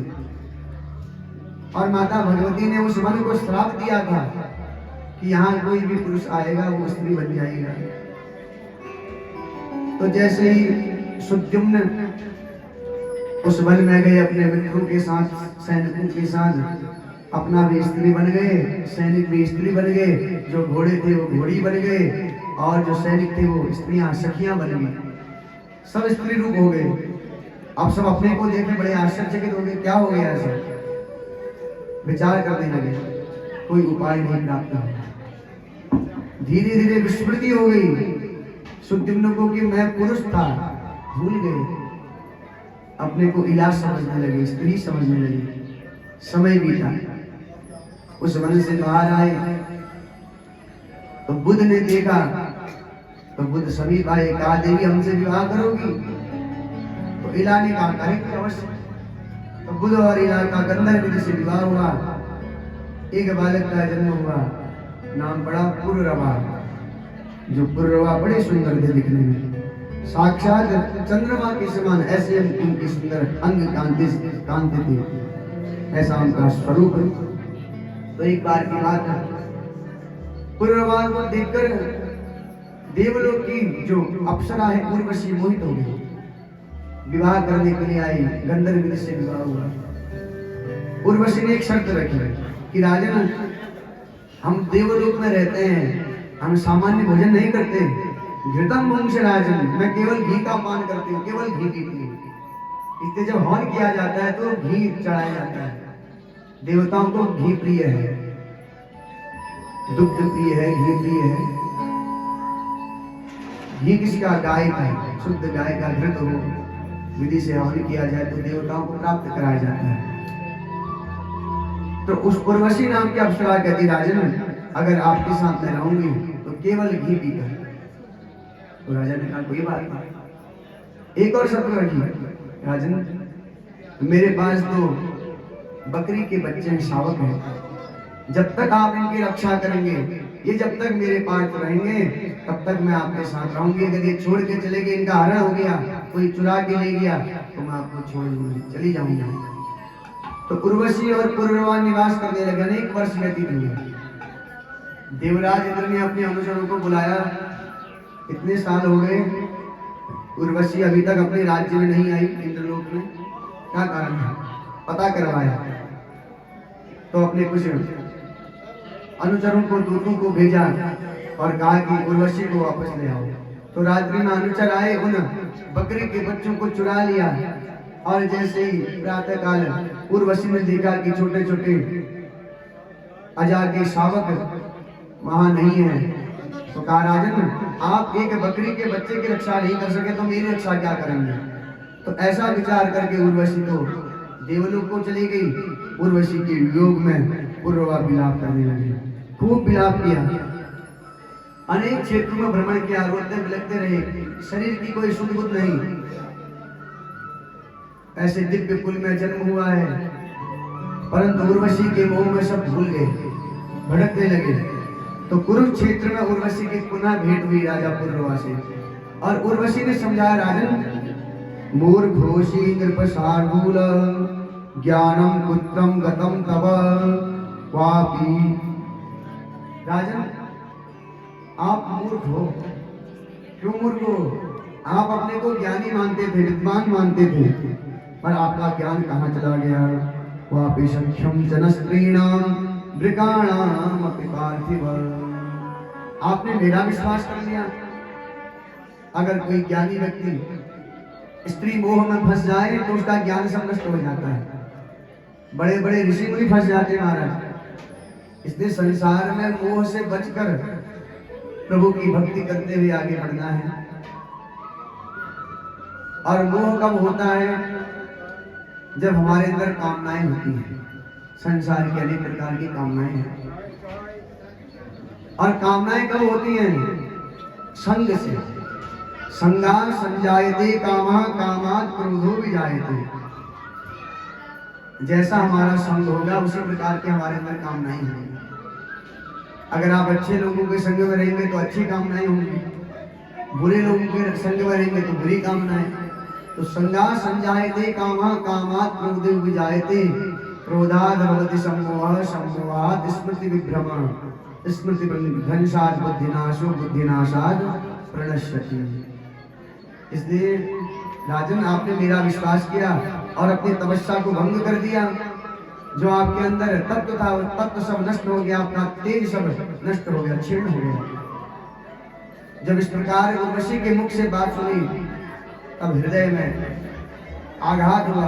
विचार करने लगे, जिस उर्वशी के लिए मैंने सब कुछ छोड़ दिया, राज्य छोड़ दिया, आज वही कहती है कि तुमने मुझे अपने पास रखकर मूर्खता का कर्म किया है, तुम मूर्ख हो, कुछ नहीं जानते। तो वैराग्य हो गया। और वैराग्य जब हुआ तो सब कुछ संसार को त्याग कर भगवान के भजन में तल्लीन हो गए, माता भगवती का वंदन करने लगे। इस प्रकार पुरवा के वैराग्य की कथा सुनाई है श्री सूत जी महाराज ने शौनकादि ऋषियों को। और कहते ऋषियों, इसी प्रकार का चिंतन व्यास जी के मन में हुआ कि कैसे पुरवा को वैराग्य हुआ, पत्नी छोड़ के चली गई। और कलिकाल के हाल को क्या कहें? कलिकाल में जो वैराग्य होता है, किसी को तो मरकट वैराग्य होता है। अगर किसी की घरवाली या घरवाला गाली गलौज करे, पिटाई करे, तो थोड़ी देर के लिए तो वैराग्य आता है, संसार में कुछ नहीं रखा है, कोई किसी का नहीं होता, सब स्वार्थ के हैं। स्वार्थ लागे करो सब प्रीति, सुर नर मुनि सबके यही रीति। पर थोड़ी देर के बाद सब कुछ भूल जाते हैं, उसी में रम जाते हैं। इसको कहते हैं मरकट वैराग्य। मरकट कहते हैं बंदर को। आपने बंदर को देखा होगा, कभी कभी पेड़ में ऐसे आंख बंद करके बैठ जाता है, आपको लगेगा कि बड़ा ध्यान में है, पर जब आपकी नजर हटेगी तुरंत आएगा, झोला लेके भाग जाएगा। बोलो राधे राधे। तो उसको कहते हैं मरकट वैराग्य, दिखावे का। तो हम सभी का होता है मरकट वैराग्य, संसार में कुछ हमारे अनुकूल न हो, कोई गाली गलौज कर दे, घर से कोई निकाल दे, माता पिता कुछ कह दे, तो मन में होता है कुछ नहीं रखा संसार में, चलो अब बाबा जी बन जाओ, बाबा जी बन के तो सुखी सुखे। अब कई लोग तो कैसे होते हैं, घर में घरवाली से खटपट हुई तो चले गए बाबा जी बनने के लिए। नारी मुई गृह संपत्ति नासी, मूड मुड़ाय भई सन्यासी। तो जब घर में लड़ाई झगड़ा होता है तो हम बैरागी बन जाते हैं। अब कई लोग बाबा जी बन भी जाते हैं, पर जब बन जाते हैं तो महीना 2 महीने के बाद फिर घरवाली की याद आती है, अरे चलो कोई बात नहीं, गाली करती थी पर 2 रोटी पका के तो खिलाती थी। यहाँ तो कोई पूछने वाला नहीं, किसी के घर मांगने जाते हैं तो गाली दे देते हैं, भगा देते हैं, तो फिर घर की याद आती है। पर वैराग्य कैसा हो, अगर वैराग्य आ जाए फिर किसी की याद ना आए, उसको वैराग्य कहते हैं। केवल गिरवा वस्त्र कोई पहन ले तो उसको वैराग्य नहीं कहते। कषाय ग्रहणम, केवल कशैला वस्त्र गिरवा वस्त्र पहनने से कोई वैराग्य नहीं होता।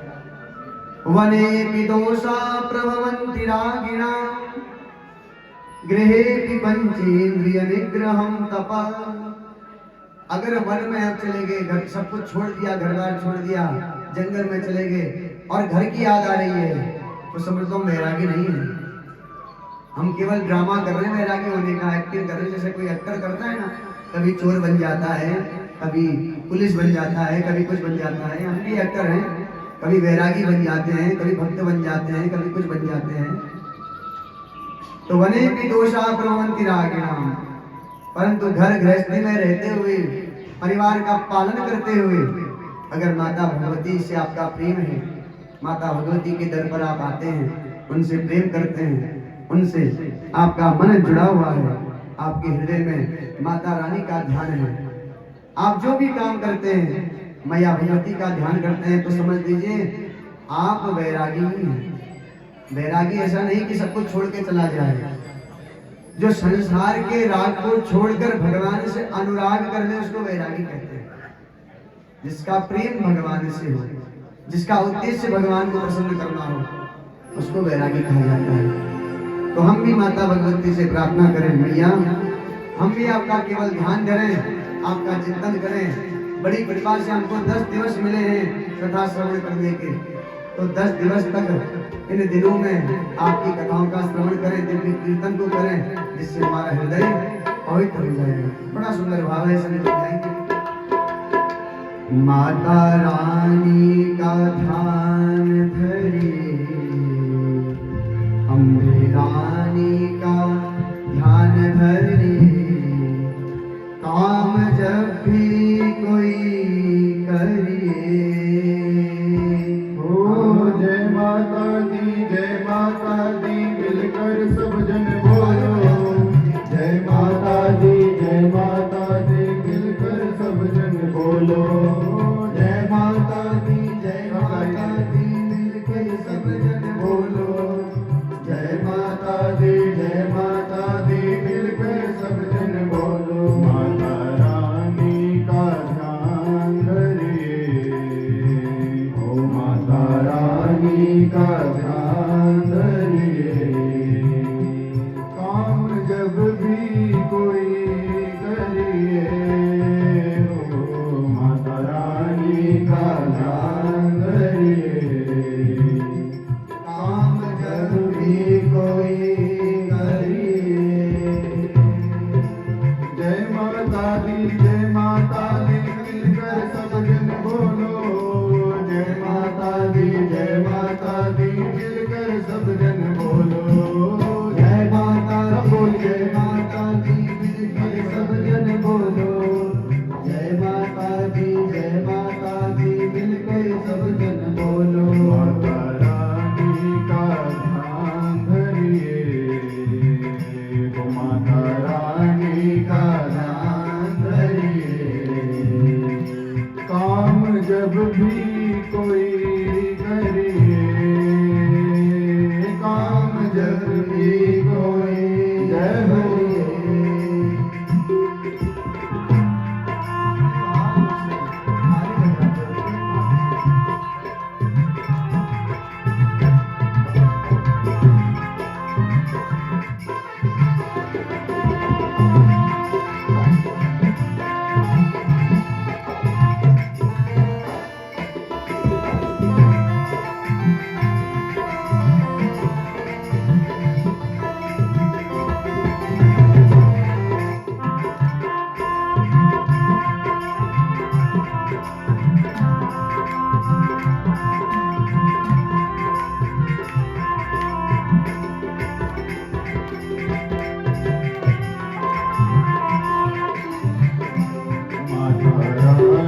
का ध्यान धरिए, माता रानी का ध्यान धरिए।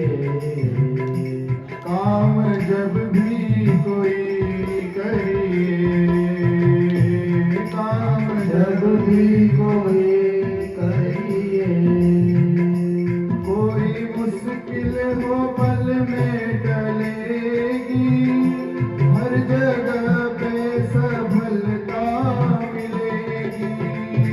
कोई मुश्किल हो पल में टलेगी, हर जगह पे सफलता मिलेगी। कोई मुश्किल हो पल में टलेगी, हर जगह पे सफलता मिलेगी।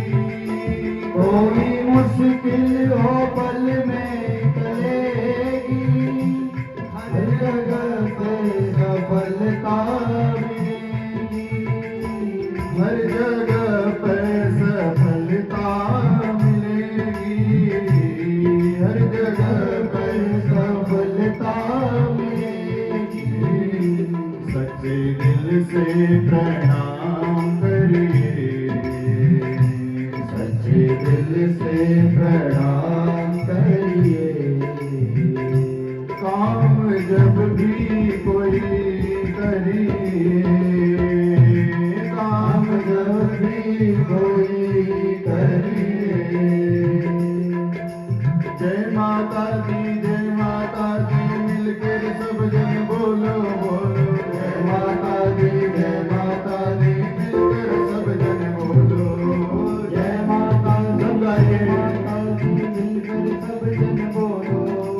जय माता दी, जय माता दी, मिलकर सब जन बोलो। माता रानी का ध्यान धरिए, हो माता रानी का नाम धरिए। काम जब भी कोई करिए, काम जब भी कोई करिए। रूप इनका है सबसे निराला, इसी रूप से है जग में उजाला। रूप इनका है सबसे निराला, इसी रूप से है जग में उजाला। रूप इनका है सबसे निराला, इसी रूप से है जग में उजाला।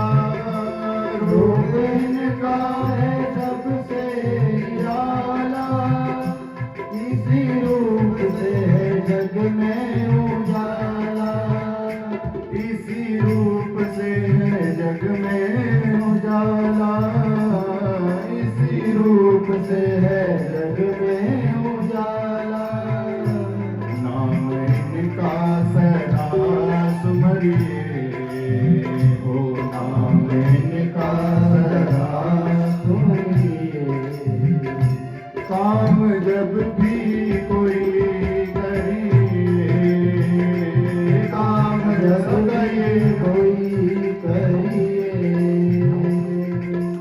जय माता दी मिलकर सब जन बोलो बोलो, जय माता दी मिलकर सब जन बोलो, जय माता दी, जय माता दी, मिलकर सब जन बोलो। जय माता दी, जय माता दी, मिलकर सब जन बोलो। माता रानी का ध्यान धरिए, ओ माता रानी का ध्यान धरिए।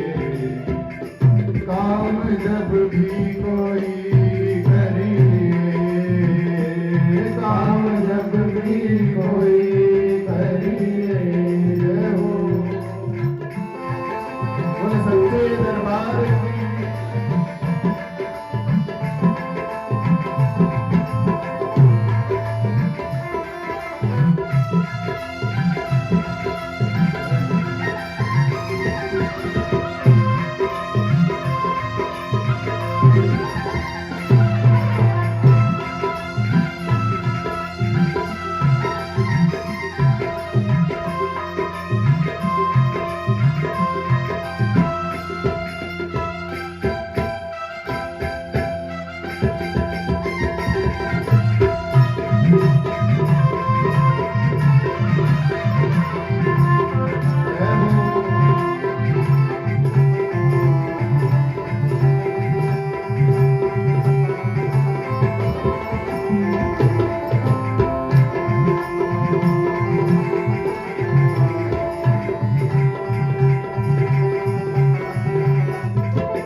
भक्ति देती है जीने की शक्ति, भक्ति देती है जीने की शक्ति।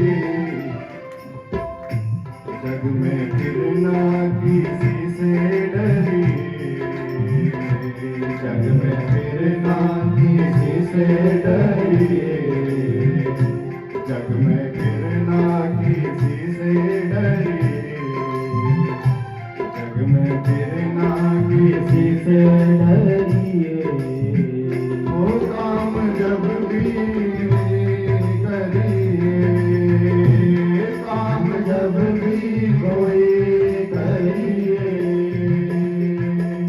जय माता दी मिलकर सब जन बोलो बोलो, जय माता दी मिलकर सब जन बोलो, जय माता दी मिलकर सब जन बोलो, जय माता दी मिलकर सब जन बोलो। माता रानी का ध्यान धरिए, माता रानी का ध्यान धरिए।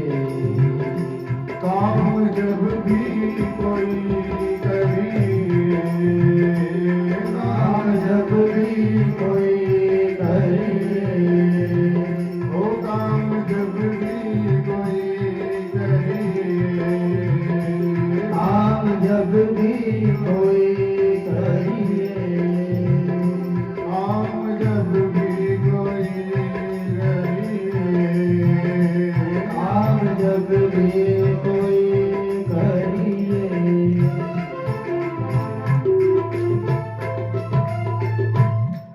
बोलिए भगवती मैया की जय।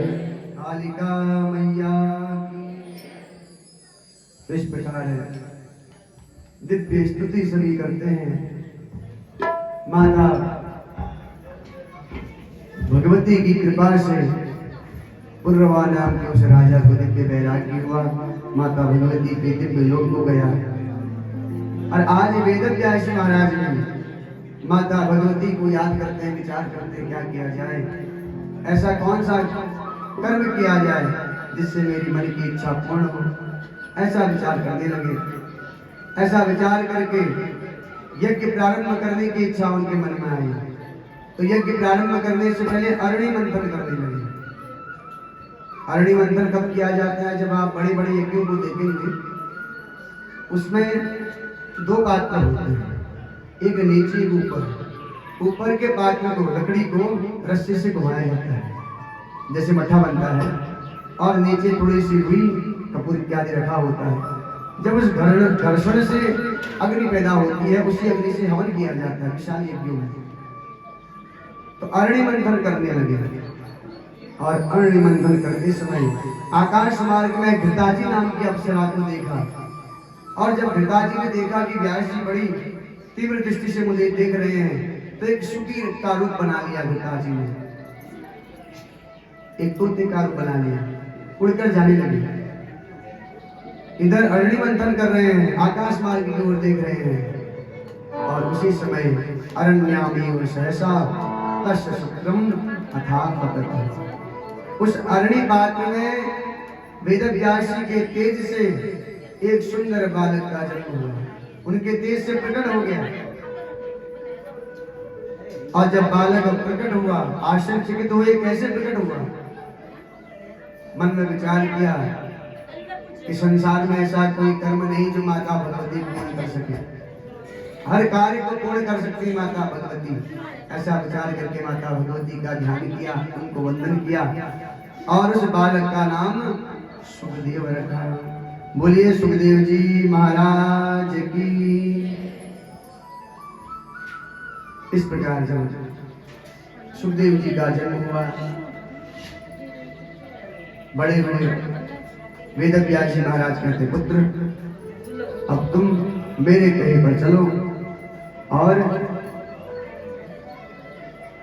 इस वेद परंपरा को, शास्त्र परंपरा को, पुराण परंपरा को आगे बढ़ाओ, जिससे आपको पुण्य की प्राप्ति होगी। आने वाली जो पीढ़ी होगी आपका धन्यवाद ज्ञापित करेगी। आप जैसे संतों की कृपा से हमको ये ज्ञान प्राप्त हुआ है। और वंश की भी परंपरा को आगे बढ़ाओ, ऐसी प्रार्थना की। अब व्यास जी कहते बेटा विवाह कर लो, अब तुम विवाह के योग्य हो चुके हो, आदेश दिया।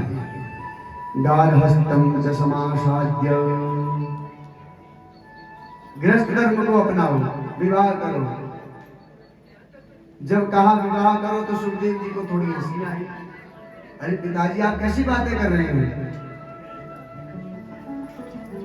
व्यास जी कहते बेटा पुत्रस्य गतिर् नास्ति स्वर्गे नैव च, बिना संतान का गृहस्थ जीवन फीका लगता है, इसलिए विवाह कर लो, समय हो गया है। तो अपने पिता वेद व्यास जी को श्री सुखदेव जी महाराज उपदेश देने लगे। कहते पुत्र ऐसा है, वेद की मैंने 4 विभाग किए, पंचम वेद महाभारत की रचना की, 18 पुराण लिखे, परंतु उस ज्ञान को आगे बढ़ाने के लिए तुम जैसा पुत्र मुझे प्राप्त हुआ है और मैं चाहता हूं ये परंपरा ऐसी चलती रहे, इसलिए विवाह करो। तो सुखदेव जी कहते पिताजी एक बात कहूं, आप बुरा न मानना। सुखदेव जी कहते हैं किम सुखम मानुषे लोके ब्रूहि तात निरामयम्, दुखम विद्धम सुखम प्रातः सवदन्ति सुखम किल। किम सुखम, संसार में ऐसा कौन सा सुख है जिसको आपको लगता है कि हमेशा के लिए है? संसार का कोई भी सुख क्षण मात्र के लिए है। दुख विद्धम, अंत में दुख देने वाला है, कहीं न कहीं दुख की प्राप्ति हो ही जाती है, क्योंकि संसार दुखालयम अशाश्वतम, अशाश्वत है, यहाँ कुछ न कुछ कष्ट हर किसी को लगे रहते हैं। और आप जैसे ज्ञानी ऐसी बात कर रहे हैं और आप कहते हैं कि पुत्र दारे वृद्धस्तु, विवाह कर लो, वंश परंपरा आगे बढ़ाओ, मैं गृहस्थ के जंजाल में फंस जाऊंगा। यह कार्य नाना जंजाला, गृहस्थ जीवन में बहुत कार्य होते हैं, बहुत जंजाल है, नौकरी करके धन कमाना है, परिवार को पालना है, अनेक प्रकार की जिम्मेदारियां होती हैं। इस प्रकार अपने पिताजी को समझाने लगे, इसलिए पिताजी मैं विवाह नहीं करूंगा। तो वेद व्यास जी कहते बेटा न गृहम बंधनागारम बंधनेन च कारणम, तुमको लगता है कि गृहस्थ जीवन बंधन का कारण है, पर ऐसा नहीं है। अगर आप चाहें तो गृहस्थ में रहते हुए भी मुक्त हो सकते हैं, और मन न हो भगवान को पाने का, माता भगवती को प्रसन्न करने का, आप जंगल जाकर उनकी तपस्या करें, तब भी आपका मन भगवती में नहीं लग सकता। मुख्य है आपका मन लग जाए, इसलिए मन से माता भगवती का चिंतन करो और गृहस्थ में रहते हुए उनकी भक्ति करो। इस प्रकार उनसे प्रार्थना की, हाँ बेटा तुम्हें बाहर करो। सुखदेव जी कहते पिताजी आप कुछ भी कहिए, मैं विवाह नहीं करूंगा। ना हम गृहम करिष्यामि दुःखम सर्वदा पितः, हे पिता, हे व्यास महाराज, दुख हम अर्थ में क्या पता मुझे दुखी की प्राप्ति हो। संसार में गृहस्थ जीवन में जब कोई चला जाता है बहुत जिम्मेदारियां होती हैं। जब किसी का विवाह होता है तो पति धर्म है, घर में माता पिता है तो पुत्र धर्म है, संतान हो जाए तो पिता धर्म है, अनेक प्रकार के धर्म उसको निभाने पड़ते हैं, बहुत जिम्मेदारियां हैं। तो सुखदेव जी कहते हैं पिताजी मैं तो विवाह नहीं करूंगा। और आप जैसे ज्ञानी ऐसी बात कर रहे हैं, संसार में अनेक प्रकार के दुख हैं और गृहस्थ जीवन में भी व्यक्ति उन जंजाल से निकल नहीं पाता और भगवान को, माता भगवती को भूल जाता है। इस प्रकार अपने पिताजी को कहने लगे। अब वेद व्यास ने विचार किया कौन सी युक्ति लगाई जाए जिससे सुखदेव विवाह करें, ऐसा विचार उनके मन में आया। तो व्यास जी महाराज ने सबसे पहले सुखदेव जी को दिव्य उपदेश दिया। कहा पुत्र संसार में हर कोई जन्म लेता है, पशु पक्षी भी जन्म लेते हैं, मनुष्य भी लेते हैं, कोई सन्यासी बनते हैं, कोई गृहस्थी बनते हैं, कोई ब्रह्मचारी बनते हैं। 4 आश्रम हैं, आश्रमात आश्रमम गच्छेद, 25 वर्ष तक ब्रह्मचर्य, 25 से 50 गृहस्थ, 50 के बाद वानप्रस्थ, 75 के बाद सन्यास। 4 आश्रम हैं। इसलिए पहले ब्रह्मचर्य का पालन करो, फिर गृहस्थ में जाओ। इस प्रकार से समझाने लगे। तो सुखदेव जी कहते, पिताजी अहो माया बलम चोक्रम, आज मैंने माया का बल देख लिया। क्या बल देख लिया? आप जैसे यज्ञो है पंडितम, आप जैसे ज्ञानी को भी जो माया मोहित कर देती है। आपने 18 पुराण की रचना की है, वेद के विभाग कर दिए, और आप मुझसे कहते हैं कि गृहस्थी में जाओ। कोयम को हम संसार में हमारा जन्म किस उद्देश्य से हुआ है, उस उद्देश्य की पूर्ति कैसे करें? अगर मैं गृहस्थ में जाऊंगा क्या बता भूल जाऊं? तो अनेक प्रकार के तर्क वितर्क हुए। सुखदेव जी कहते, पिताजी आप कुछ भी कहें विवाह नहीं करेंगे। अब पिताजी विचार करने लगे, व्यास जी महाराज कुछ न कुछ तो उपाय करना पड़ेगा। व्यास जी ने कहा, बेटा विवाह चलो बात की बात है, विवाह करो ना करो तुम्हारी इच्छा है, पर मेरी एक इच्छा तो तुम पूर्ण कर सकते हो। सुखदेव जी ने बोली, पिताजी क्या इच्छा है? तो व्यास जी ने कहा, तुम देवी भागवत का अध्ययन मुझसे कर लो। सुखदेव जी बोले, ठीक है पिताजी, ये आज्ञा मैं इसका पालन कर सकता हूँ। तो व्यास जी महाराज ने सुखदेव जी को देवी भागवत का श्रवण कराया, और जब माता भगवती की दिव्य कथाओं को सुना, हृदय में माता भगवती के प्रति दिव्य प्रेम उनके मन में आया। अर्ध श्लोक की भागवत के माध्यम से दिव्य ज्ञान दिया श्री सुखदेव जी महाराज को। उनके पिता वेद व्यास जी ने कहा, पुत्र उन्हीं माता भगवती की कृपा अनुकंपा से ये संसार चलता है। जो माता भगवती महालक्ष्मी है, जो महासरस्वती है, जो महाकाली है, तीनों रूप में वही हैं। एक विष्णु के साथ रहती हैं, एक नारायण, एक शिव के साथ, एक ब्रह्मा जी के साथ, पर शक्ति एक ही है और उनके विभाग अलग अलग हैं। एक बार की बात, त्रिदेव जो अपना अपना कार्य करते हैं, हर ब्रह्मांड के अलग अलग देवता हैं। जैसे ब्रह्मा इस ब्रह्मांड के ब्रह्मा है, ऐसे अनेक ब्रह्मांड अनेक ब्रह्मा है। ऐसा नहीं कि एक ही ब्रह्मा है, एक ही विष्णु है। हर ब्रह्मांड के अलग अलग है, सबको अलग अलग जिम्मेदारी मिली है। जैसे हर देश के राजा अलग अलग होते हैं, राष्ट्रपति अलग होते हैं, उसी प्रकार हर देश के अलग अलग जो अलग अलग ब्रह्मांड हैं, उनके अलग अलग ब्रह्मा हैं। तो एक बार की बात, जो हमारे ब्रह्मांड के ब्रह्मा जी हैं, उन्होंने माता भगवती के दिव्य लोक का दर्शन किया। साथ में भगवान नारायण शंकर जी महाराज, जिस लोक का दर्शन करके उनके हृदय में अत्यंत आनंद की एक बार जैसे उनके हृदय में आई माता भगवती के उस लोक का दर्शन करके। उन्हीं माता की कृपा से भगवान नारायण पालन करते हैं, ब्रह्मा जी सृजन करते हैं, भगवान शंकर संहार करते हैं, उन्हीं की कृपा से। एक बार की बात, ब्रह्मा जी ने नारायण से प्रश्न किया था, किम तम जपस देवीश जाता कोप्यस्ति कोस्ति वै। हे नारायण, आप किसका जप कर रहे हैं? यत्स्मृत्वा पुंडरीकाक्ष प्रीतोषी जगदीश्वर। और किसको याद करके नेत्र बंद करके आपके मुखमंडल पर मुस्कान आ रही है, आप किसे याद कर रहे हैं? तो भगवान नारायण उत्तर देते हैं, यया विसृज्यते विश्वं जगति तच्चराचरं सही सा प्रसन्ना वरदा नृणां भवति मुक्तये सा विद्या परमा मुक्ते हेतुभूता सनातनी संसार बंधहि तुष्ट सेव सर्वेश्वरीश्वरी। ब्रह्मा जी, जो संसार को चलाने वाली है पराविद्या पराम्बा भगवती, मैं उन्हीं का ध्यान करता हूँ, उन्हीं को याद करके मेरे मुखमंडल पर एक मुस्कान आ रही है। तो इस प्रकार एक बार ब्रह्मा जी के उस संशय को नारायण ने दूर किया। व्यास जी महाराज कहते हैं, पुत्र सुखदेव, उन्हीं नारायण ने अनेक कथाओं का विस्तार किया है। उन्हीं के भक्त नारद जी के द्वारा मुझे अर्ध श्लोकी देवी भागवत का ज्ञान हुआ, जिसका श्रवण मैंने तुम्हें कराया।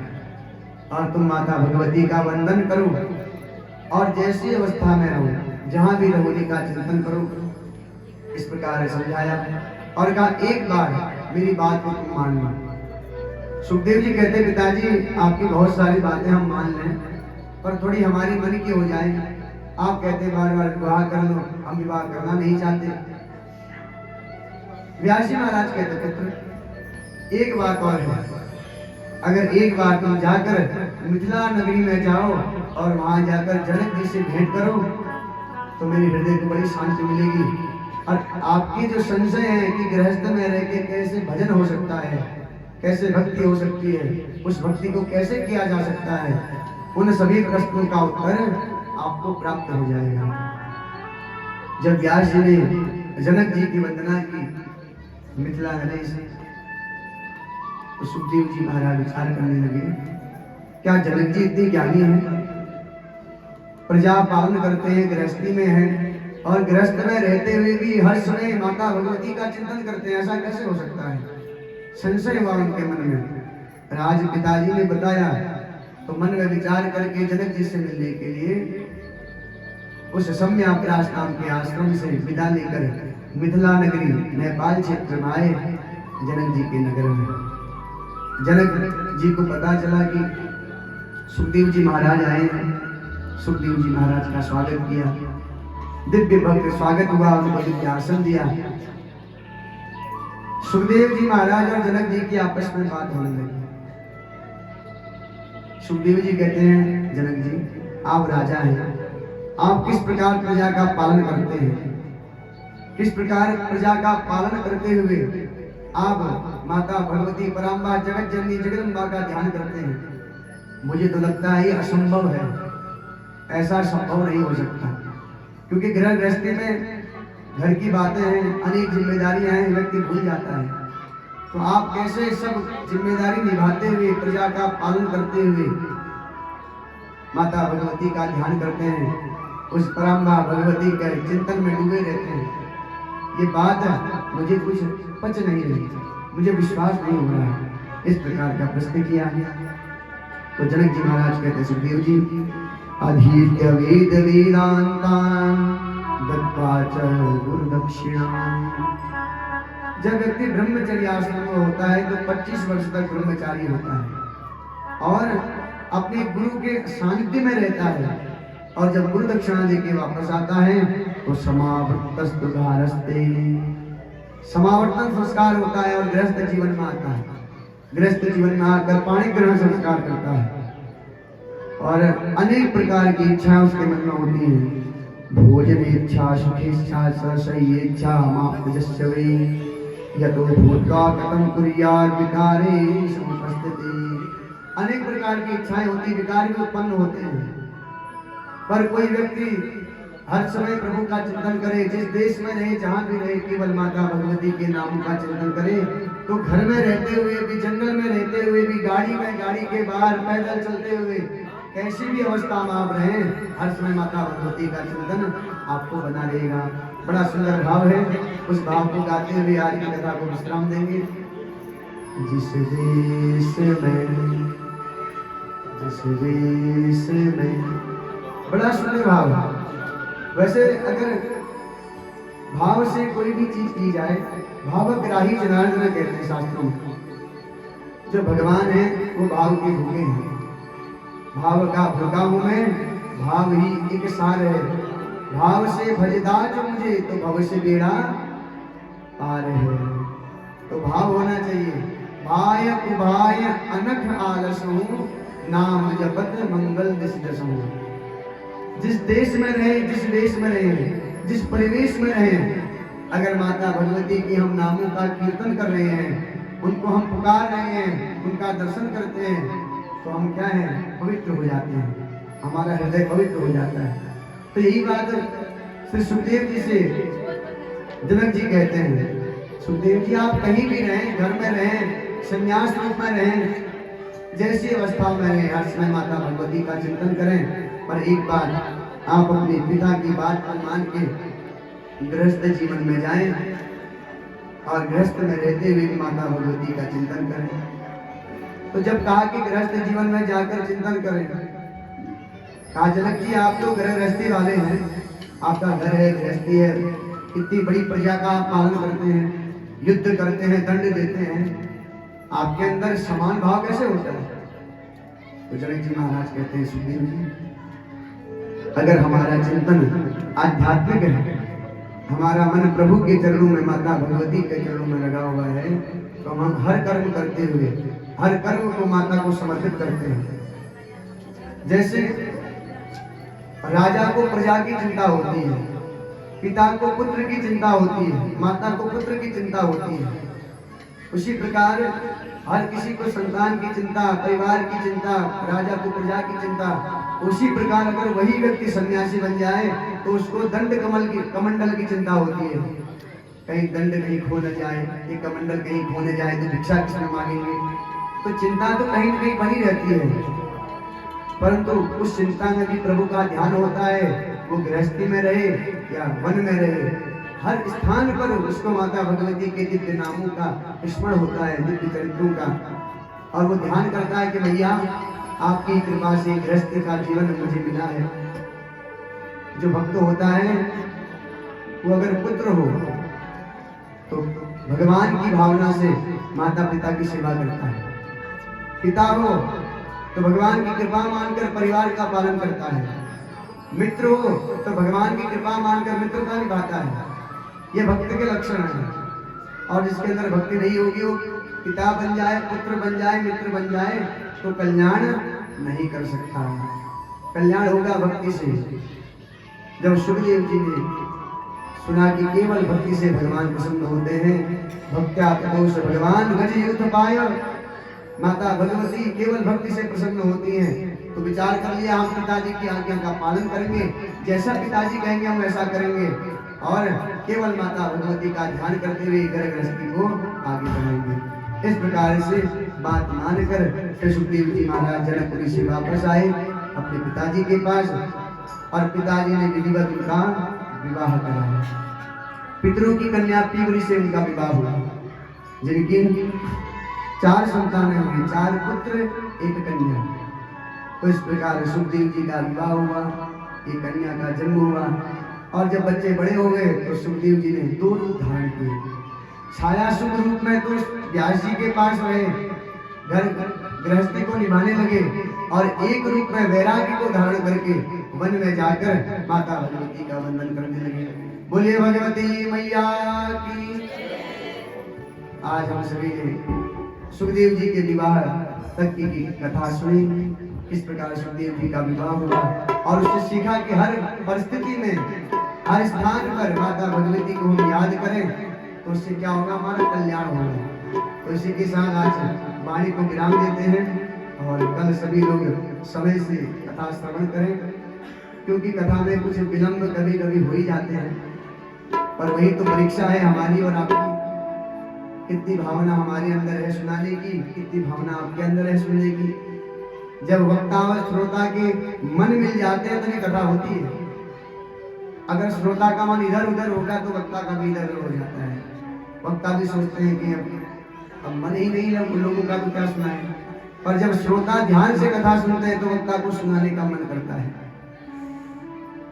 जोशी तो कह रहे थे हमारे 3:30 बजे तक, क्योंकि बहुत दूर से आते हैं, परंतु कुछ श्रोताओं को देख के ऐसे भाव आते हैं कि और सुनाया जाए, परंतु दूर दराज के लोग भी हैं, प्रसाद भी ग्रहण करना है, समय से उनको जाना भी है, और कल दोबारा कथा सुनने आना भी है।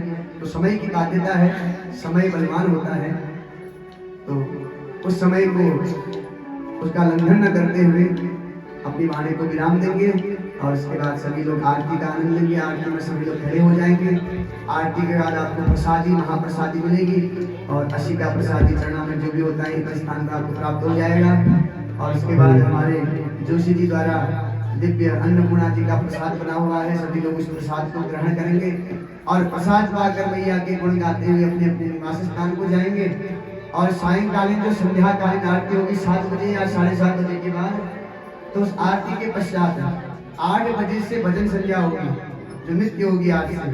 तो सभी लोग 8 बजे यहाँ पर आए और दिव्य भजन संध्या का आनंद लें, क्योंकि संगीतकार बंधु आए हुए हैं, दिव्य आपको भजन श्रवण कराएंगे। दिन में कथा, शाम को दिव्य भजन, और इन 10 दिवस को माता की भक्ति में व्यतीत करना है। साल को हमारा अन्य काम में लग जाता है, पूरे साल में, एक साल में 10 दिन भी अगर प्रेम से माता भगवती का गुणगान करें तो पूरा वर्ष हमारा सार्थक हो जाएगा।